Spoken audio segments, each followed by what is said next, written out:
Welcome to Because You Need to Know. I am Edwin K. Morse, President and Founder of Pioneer Knowledge Services. This series is your digital resource of valuable conversations with nonprofit and knowledge management enthusiasts from across industries and from around the globe. Knowledge management and e-services professional Jim Mullins is our guest. He has over 25 years experience in the technology industry and has gained a really deep passion for knowledge management. He has served in technical support, training and development, as well as e-support. Jim sees knowledge management as the true game changer for how services and support are provided for customers. So I hear you're near a very observable and knowable icon of where you're from. What is it? Okay. If your listeners are familiar with it, I live about 6 miles from the Blarney Stone. And legend has it that if you kiss the Blarney Stone, it's basically a stone at the top of Blarney Castle up in the battlements. If you kiss that stone, you gain the gift of the gab, which basically enables you to talk your way out of things. It enables you to endear people to you and basically become a charmer overnight. Apparently, the Lord in that castle back in the day was summoned to the court by Queen Elizabeth I, and he was in a spot of bother, and he managed to charm his way out of it with Queen Elizabeth I, and then it followed after that he had the gift of the gab, and that's where the legend comes from, apparently. So do you think there's a requirement for knowledge management people to have a gift of gab? It's not a requirement, but it would certainly help, Edwin. You know, especially when you're trying to, especially when you're trying to drive adoption and you're trying to encourage people to share knowledge across the organization. That's where it comes in. Why is that such a hard thing to do? Oh, it can be, yeah.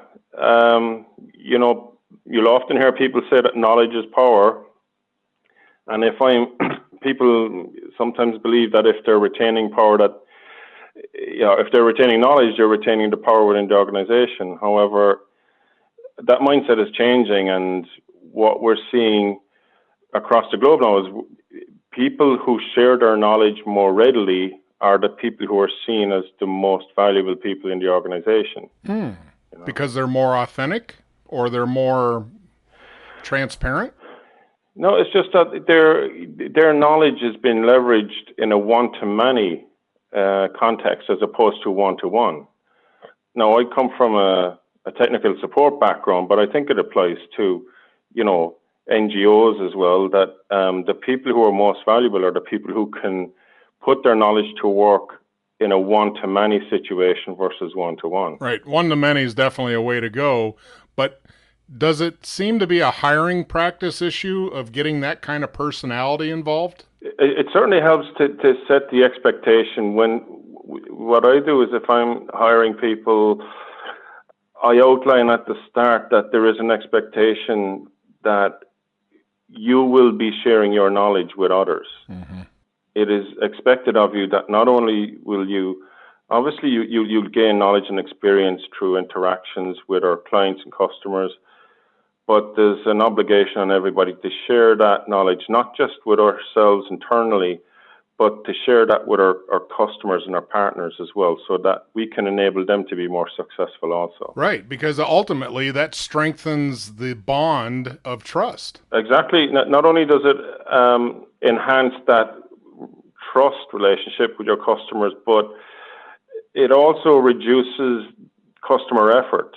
Because if you give them the knowledge and the wherewithal to be successful, it's going to increase their satisfaction, and that leads to better customer loyalty as well. Retention, right? Retention and loyalty, yeah. Yeah, and what's becoming an increasing factor in customers' purchasing decisions nowadays, be it whether you're a huge financial institution or a consumer who's buying a refrigerator, right? What people are looking at nowadays is customer effort. We have a situation where, like, you know, you're buying a product. Are you getting value for money? Does it do what it's supposed to do? And that's all part of your experience. But another factor is how easy is it for me to manage this product or use this product? And the easier it is, the more likely I am to go back to that vendor. To use it, right? So that's something that we're very... You're enabling a whole process around a kind of a point-to-point sales engagement. Yeah, it is, because you know, coming from a technology company, right? The customer experience is huge for us, and we're constantly being compared with other vendors in terms of the performance of our systems, the capacity, value of ownership, and so on. And then you got that customer effort piece. So all other things being equal, when it comes to repurchasing decisions, a lot of customers are looking at, how often do I have to call these people? Or are they calling me? So if we're supporting customers proactively through knowledge, that's a far better experience than having to pick up the phone every other day to try and get something fixed. That's an engagement model that is kind of hands-on and, like you say, proactive, and that doesn't just happen. That's a design feature, right? I mean, you have to design that into the system. And it's not something that can happen overnight. A lot of organizations are supporting or delivering service to customers in a lot of ways reactively, and you don't just change that overnight. You don't just go from reactive to proactive. But when you do get there, your support organization or service delivery organization is still going to be just as busy. It's just that they're going to be busy in a proactive manner rather than reactive. And that's a far better experience for our customers. Do you need a strategic vision to transform that? You need a vision of, you know, what needs to change within the organization. The biggest factor being culture, you know, getting that mindset in place of sharing knowledge and so on. And I often compare it to working in a fire department, right? If you've got two fire departments in two cities, you know, let's say that both these cities are like 500,000 people each, right? One fire department puts out a lot more fires than the other. Which fire department is doing the better job? I think I get your point here, Mr. Blarney Stone. Tell me more. Yeah. So, yeah, the idea is, like, if you look at a fire department, most of their time is spent on things like inspections, education, fire prevention, building codes, right? All of this work, and a lot of people, you know, they might say it bugs them, but it's all there for a purpose, exactly. Right? It's to prevent big fires from happening. They don't sit around in a fire station playing cards all day, right? They're training, right? They're training, they're doing inspections and so on. And if you've got a fire department that spends most of its time scrambling out to a fire and putting it out, then there's something wrong. And the thing is, in support organizations, we tend to look at how many cases we closed or what were our response times and all this. Whereas we need to change the mindset so that you're anticipating, right? You're anticipating problems, not waiting. And if something comes in from one customer, you ask yourself, could this possibly impact other customers as well? Or could other customers have the same situation? Well, let's jump ahead of that and you know, head it off at the pass, you could say. Yeah. In a knowledge organization, how hard is that to get to? And more importantly, what are the measurements, as you said, the measurements of a reactive organization is a little simpler to calculate. How do you calculate, or how do you set measurements of effectiveness in a proactive stance? That's a good question. If you go back to the fire department analogy, it's like going to the mayor of the city and saying, well, this is the number of fires we prevented last year, right? Yeah. And I think you need to look at it as, if this is our volume of reactive cases in 2019, let's say we closed let's say a company closed 300 tickets a week or something like that, and now they're down to 150 tickets a week. You know, if you can, what you need to be able to do is attribute that reduction to your knowledge management efforts. So, for example, you might see that customers are viewing your knowledge-based content more. Customers are consuming video content from your teams. so we've had an increase in proactive interventions with customers. Okay. Those sort of metrics are things that you can correlate directly to a reduction in reactive work then. Right, and correlation's a key term there because you can't show a direct cause effect, but if your self-help information is being accessed more, you have to assume that that's answering the mail to some degree. Yeah, it's like a curve. If you see, a dramatic increase in the consumption of your knowledge content and a consequent reduction in reactive work, then there's your correlation.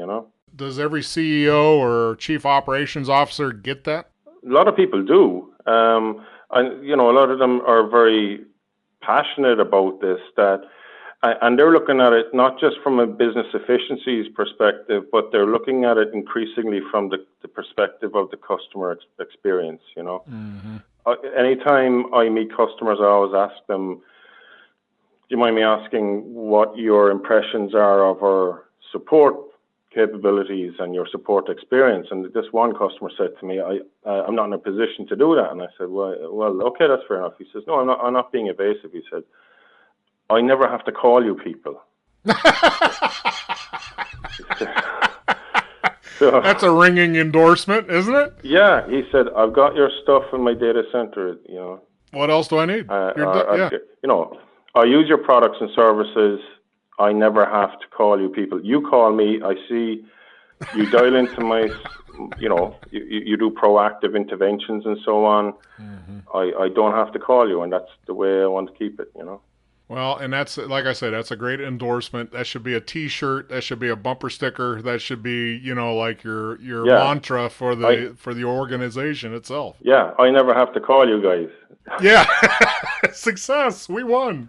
Yeah.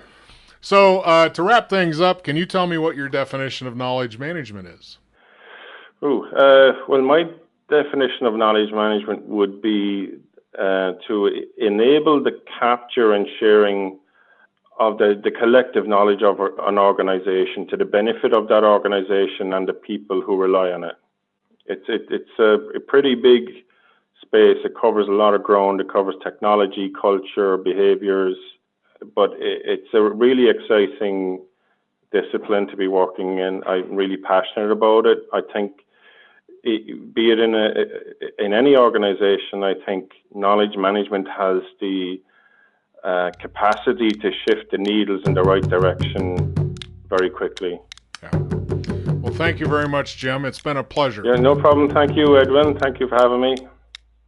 Because You Need to Know is designed to bring people's experience and their knowledge forward to be shared. I'm Edwin K. Morris, and I thank you for joining in to listen to another conversation brought to you as a public service of Pioneer Knowledge Services, a nonprofit tax-exempt organization with a charitable knowledge management purpose. Find us online at pioneer-ks.org and add your voice to the conversation on Facebook.